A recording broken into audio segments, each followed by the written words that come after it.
This video is for Module 3, Lesson 1. Again, this video is for Module 3, Lesson 1.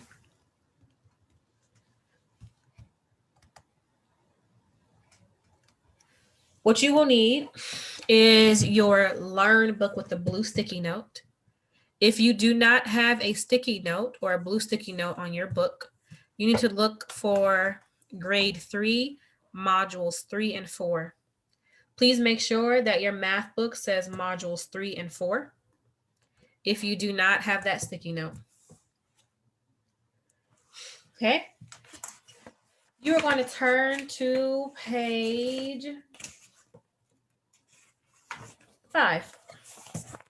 Turn to page 5. Now, this is math, so you're not supposed to use pen. Again, this is math. You're not going to use pen. I am only using pen so you can see what I'm writing. Again, I am only using pen so you can see what I'm writing on the screen. Go ahead and write your name if you would like.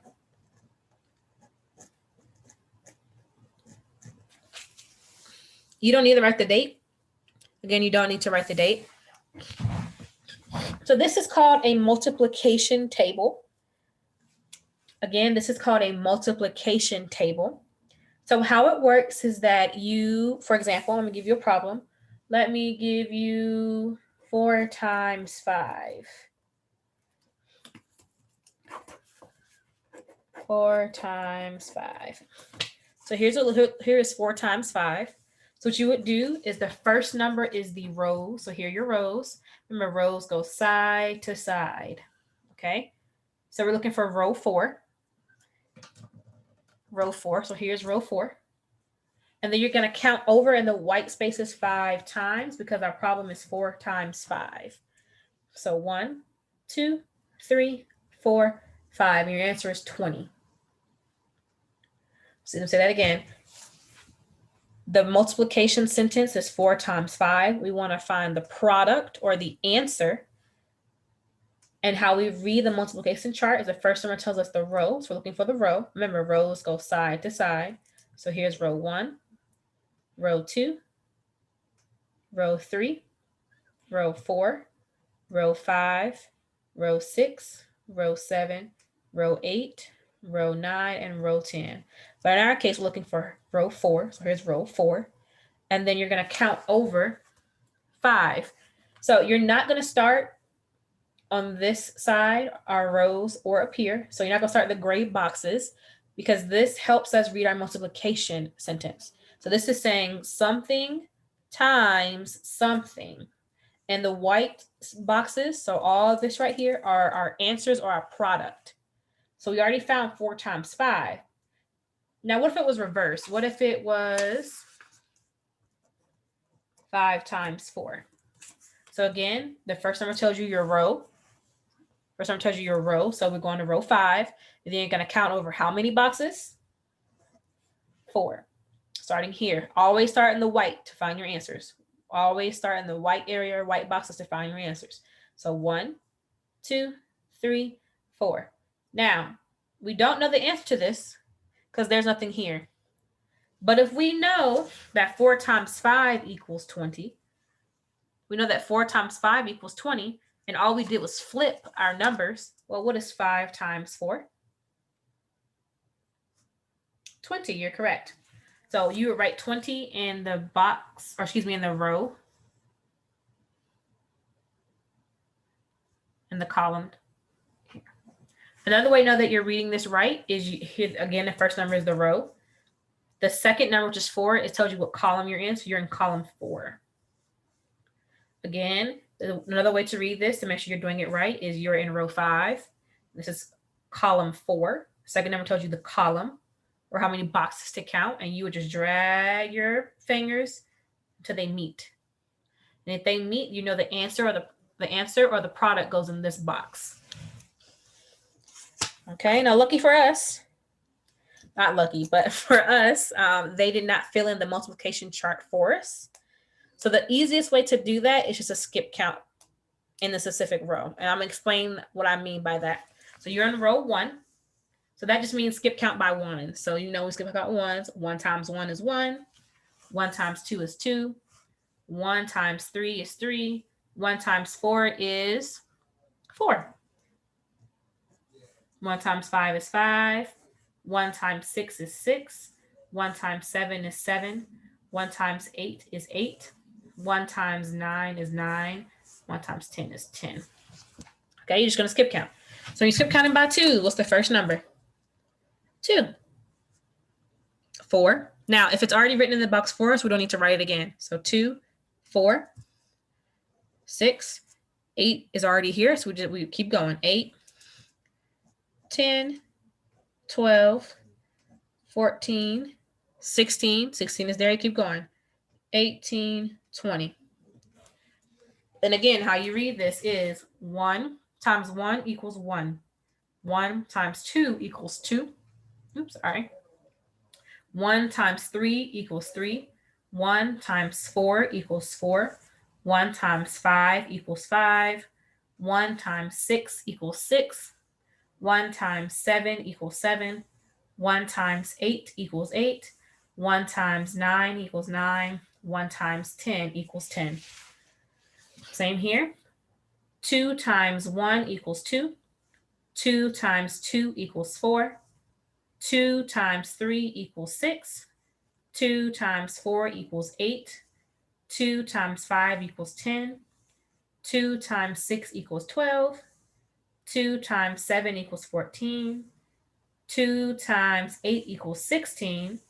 2 times 9 equals 18. And 2 times 10 equals 20. Now, this is why skip counting is important, because it's going to help you fill in your multiplication table. And that's why we've been practicing skip counting, because as you know, skip counting is one of our strategies for multiplication. And we're going to use our skip counting skills to fill in the whole chart. So we're in row 3. That means we're skip counting by 3. So what's the first number? Second number. Keep going.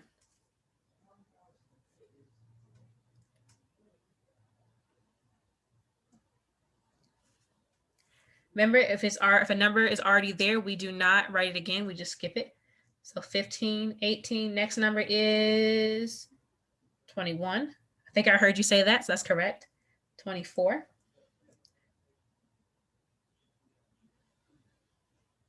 27 and 30. And again, how you read it, you always read it from left to right. So 3 times 1 gives me 3. 3 times 2 equals 6. 3 times 3 equals 9. 3 times 4 equals 12. 3 times 5 equals 15. 3 times 6 equals 18. 3 times 7 equals 21. 3 times 8 equals 24. 3 times 9 equals 27. And 3 times 10 equals 30. So go ahead and pause the video, please, and fill in the chart. Again, pause your video and fill in the chart. I'm going to move my book over a little bit so I can fill in the chart. Let's go ahead and do that and fill in the chart.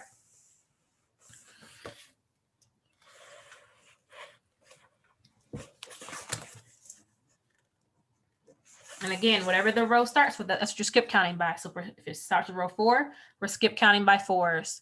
What if I was at row 7? What are we skip counting by? Okay, if you said 7, you are correct. What if I started at row 9? What are we skip counting by? Okay, if you said 9, you're correct. Keep it up.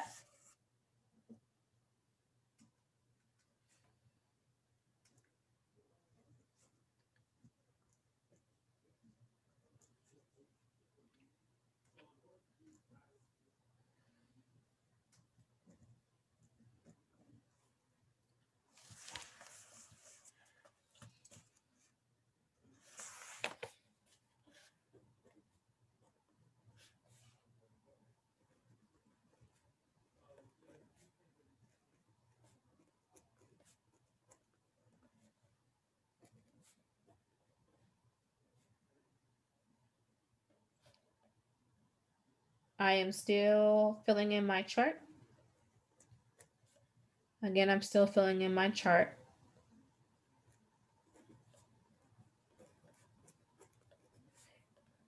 we've practiced skip counting so much. So everybody is an expert at skip counting now. Again, we practice skip counting so much that everybody is a master at skip counting now. So here I am right now. I just finished up row 6. Again, here I am right now. I just finished up row 6. So all I did was I simply skip counted by 6s. I'm going to row 7. I'm going to skip count by 7s.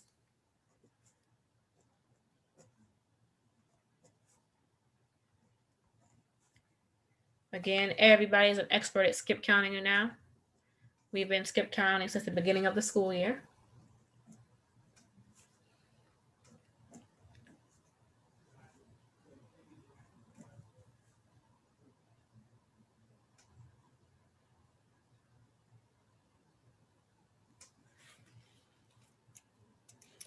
There are some ones that you occasionally forget and you got to use your fingers to count, and that's okay.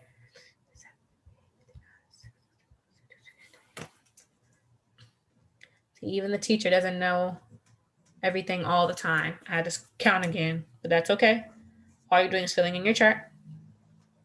Okay, I'm gonna come back when my chart is complete. Again, I'm gonna come back when my chart is complete. So go ahead and keep working hard. See if you can fill in the rest of the chart.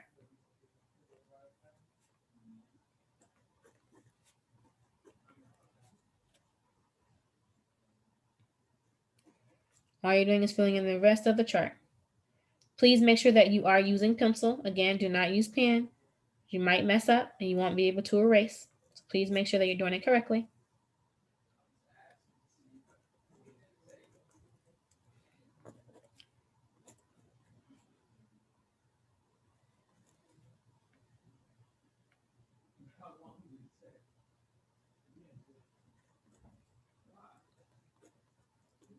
All you're doing is filling in your chart.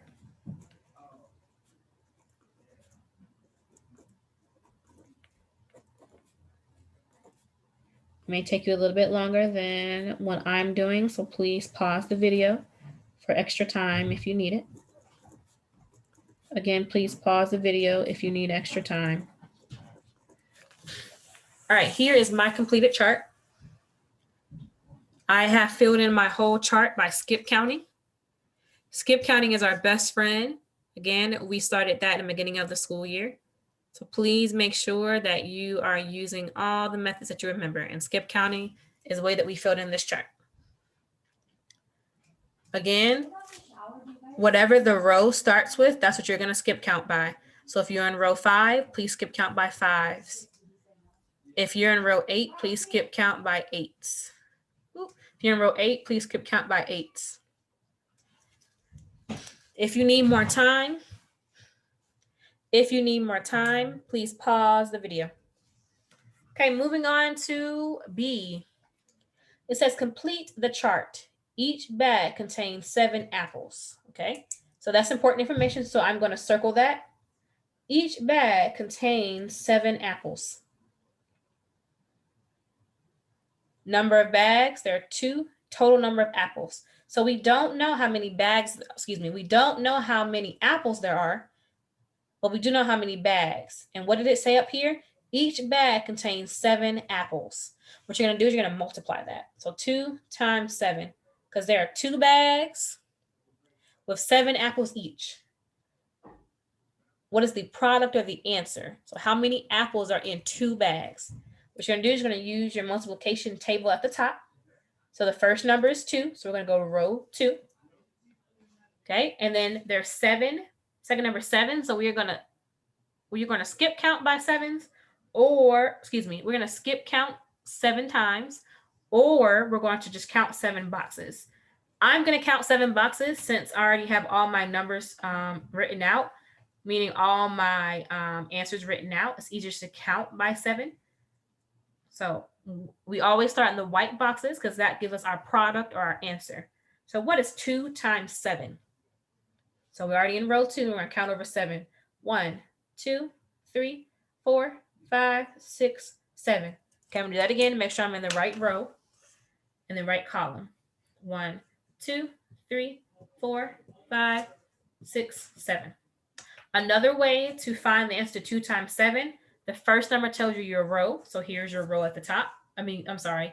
The first number tells you your row. So here's your row. We're in row 2. The number at the top is our second number, which is 7. So we're looking for number 7. Here it is. And then we're going to guide our fingers till they meet. I'm at 14. So I add 2 times 7 equals 14. Okay, we're going to put a dot in the second box right now because we don't know how many bags there are, but that's okay. Okay, here is our next one. They gave us the bags. How many apples goes in each bag? How many apples go in each bag? 7. So same thing. Where's row 4? We're going to count over 7. 1, 2, 3, 4, 5, 6, 7. To make sure that we're right, we're going to move our pen or our pencil up. Make sure that we're in row 7, and we are. And our answer is 28. All right, I'm not going to do the next one with you. Try to do that one by yourself. What is 5 times 7? Please do not leave that blank. I will be checking for this answer. What is 5 times 7? You can write the product or the answer right here in this box. Again, please do not leave it blank. I am going to be grading and checking for the answer that you wrote on this line. And what did you get?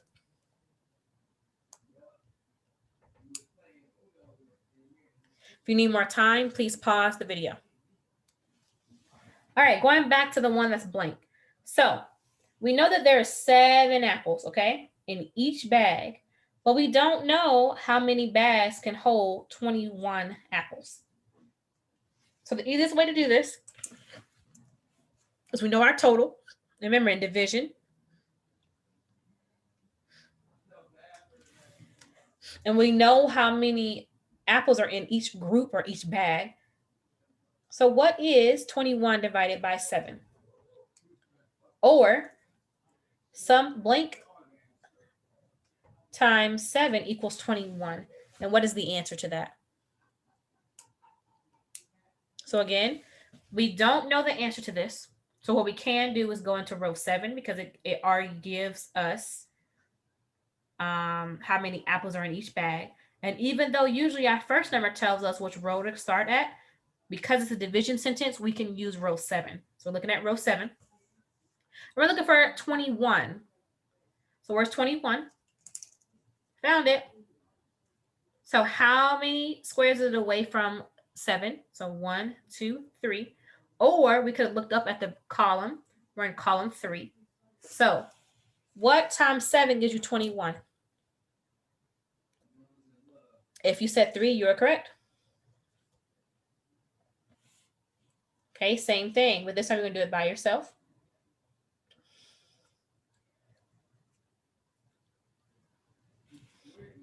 So 42, because it gives us the total number of apples, divided by 7, because we know there are 7 apples in each group. How many bags are there? Same thing. I'll go to row 7. You can count all the way over until you get to 42. Here's 42. How many bags are there? How many bags are there? Gonna write your answer around that line. Again, you're gonna write your answer on that line. I am not going to do this problem for you. This is what I'll be looking for, and this is what I'm going to grade. So please make sure that you write your answer down. If you need more time, please pause the video. Okay, number 2. So they have our equal sign in the back, and they have our X in the front. This is not a division sentence, because usually we put our total number in the front, then we have a division sign, but that's not what they want from us. They're just trying to trick us a little bit, and they want us to write our multiplication sentence differently. So usually our multiplication sentence looks like this: something times something equals something else. Something times something equals something else. So we're not gonna let this trick us. So what we're gonna do is, how many rows are there? Remember, rows go side to side. So to help me, I'm going to draw side to side. 1, 2, 3. Okay, there are 4 rows. So 4 goes on the first line. Okay, and how many diamonds are in each row? So let's count. 1, 2, 3, 4, 5, 6. 6. Okay, what is 4 times 6? Now you may skip count. You may just know the answer, and that's also okay. Or you can go back up to our multiplication table. We're looking for 4 times 6. So here's row 4. You're going to count over 6. 1, 2, 3, 4, 5, 6. Answer is 24. Also, if you don't want to count, you can put your finger on 4, put your finger on column 6, and you can guide your fingers until they meet, and they will meet at 24. And that's how you know the answer to 4 times 6 equals 24. So here, they just want you to write it the same way, 4 times 6, but they want your answer or your product to go in front. Again, they're just trying to trick you. Okay, what is the other multiplication sentence for this?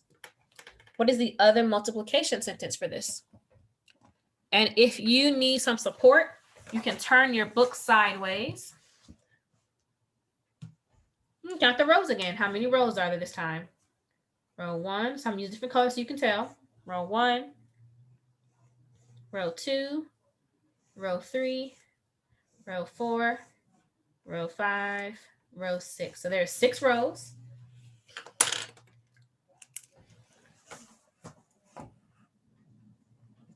Okay, and how many are in each row? 1, 2, 3, 4. And what is 6 times 4? Again, you may already know the answer. But if you do not, you can go back to your table. The first number is 6. You're looking for row 6. The second number was 4. So you're going to count over 4 spaces. 1, 2, 3, 4. Here it is.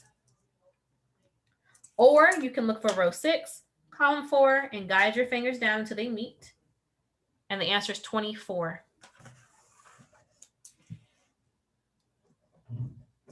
Now, if we know that 24, which is the answer, goes here, well, what 2 numbers go on this line? And this is where I'm not going to tell you the answer. I want you to write it down. Again, I am checking for the correct answer, so please make sure you do it correctly. Now, look at this. We already have 4 times 6 on this line, on the upper lines. Now, if this says 6 times 4, well, how are we going to write this equation? All right. And that is it for page 5 for module 3, lesson 1.